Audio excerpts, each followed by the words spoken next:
પ્રણામ. આજે આપણે વાત કરીશું રાજસ્થાનમાં આવેલ એક પ્રાચીન તીર્થ જે બહુ પ્રચલિત નથી, જેની યાત્રાએ આપણે જૈન જ બહુ જતા નથી, તે ચમલેશ્વર પાર્શ્વનાથ જૈન તીર્થ. આ તીર્થ પહાડી ઉપર આવેલ છે.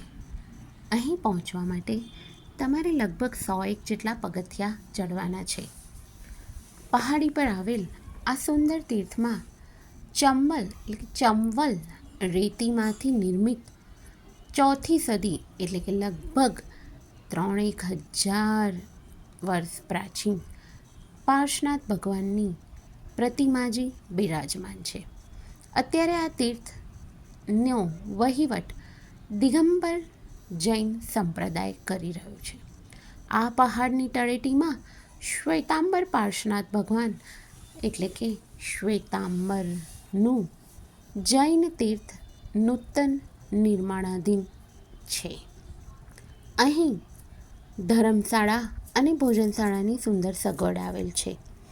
દેરાસરજી અત્યારે નિર્માણાધીન છે, પણ લગભગ એકાદ વર્ષમાં તૈયાર થઈ જશે.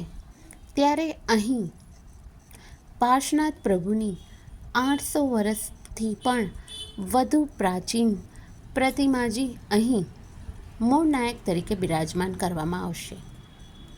અહીં આ તીર્થ કુદરતી વાતાવરણમાં સુંદર પહાડીઓની વચ્ચે આવેલ છે.